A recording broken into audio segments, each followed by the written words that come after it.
তো বন্ধুরা, কেমন আছো সবাই? আশা করি সবাই ভালো আছো। আজকে আমি আপনাদের দেখাবো কিভাবে একটি চাকরি খুঁজে পাবেন। এই চাকরি করতে গেলে অনেকে ঘুষের কারণে বা অন্যান্য কারণে চাকরি খুঁজে পায় না, এসব বিভিন্ন তারা চাকরি করতে পারে না। তা আজ আমি নতুন একটা ওয়েবসাইট সম্পর্কে জানাবো, যেখানে আপনি খুব সহজে চাকরি খুঁজে পেতে পারবেন। তো আমি প্রথমে চলে যাব বিডি জবস। আমি সার্চ বারে লিখব BD jobs. BD jobs BD জবসে এখানে আমার প্রথম যে ওয়েবসাইটটি আছে, এই প্রথম ওয়েবসাইটে প্রবেশ করব। এই আমি বিডি জবস ওয়েবসাইটে প্রবেশ করছি। এখানে আমার একাধিক জবের নিয়োগ আছে। আমি যে কোনো জবে অ্যাপ্লাই করতে পারবো। এখান থেকে আমি যে কোনো একটি ক্যাটাগরি অনুযায়ী, আমার দক্ষতা অনুযায়ী আমি একটি এখানে জবের অ্যাপ্লাই করছি। আমি ডাটা এন্ট্রি বা কম্পিউটার অপারেটর পদে একটি দেখাচ্ছে এটা।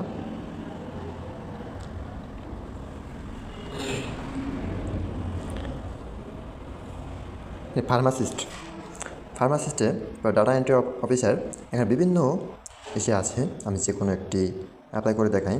আমার শিক্ষাগত যোগ্যতা এবং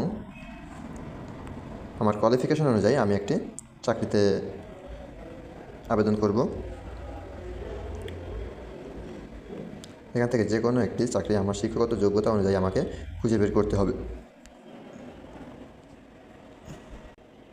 এই যে আমার এখানে চলে আসছে এর আবেদনের শেষ তারিখ 30শে নভেম্বর।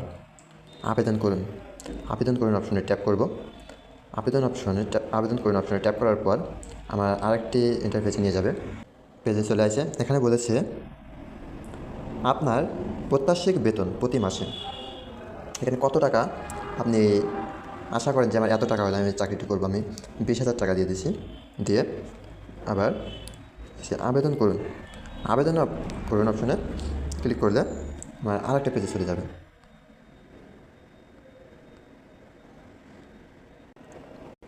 এখানে দেখুন আমার আবেদনটি হয়ে গেছে। এখানে বলছে অভিনন্দন, আপনি সফলভাবে আবেদনটি সাবমিট করেছেন, আপনার জন্য শুভকামনা। এটা আপনার একটি আবেদনটা হয়ে গেছে। এখন আপনার এর জন্য একটা প্রোফাইল তৈরি করতে হবে। প্রোফাইল করতে গেলে আমি নতুন আরেকটা ভিডিওতে আপনাদের দেখাবো কীভাবে একটি প্রোফাইল তৈরি করবেন। এখন এই ভিডিও তৈরি করতে অনেক বড় হয়ে যায়, সেহেতু আমি আরেকটা ভিডিওতে কীভাবে প্রোফাইল তৈরি করবেন বিডি জবসের আপনাদের শিক্ষাগত যোগ্যতা অনুযায়ী আপনারা নিজে নিজে চাকরি খুঁজে নিতে পারবেন। কিন্তু এখানে আমার 1 টাকাও লাগবে না আবেদন করতে বা চাকরি করতে গেলে। সবাই ভালো থাকবেন, সুস্থ থাকবেন, সবাইকে ধন্যবাদ।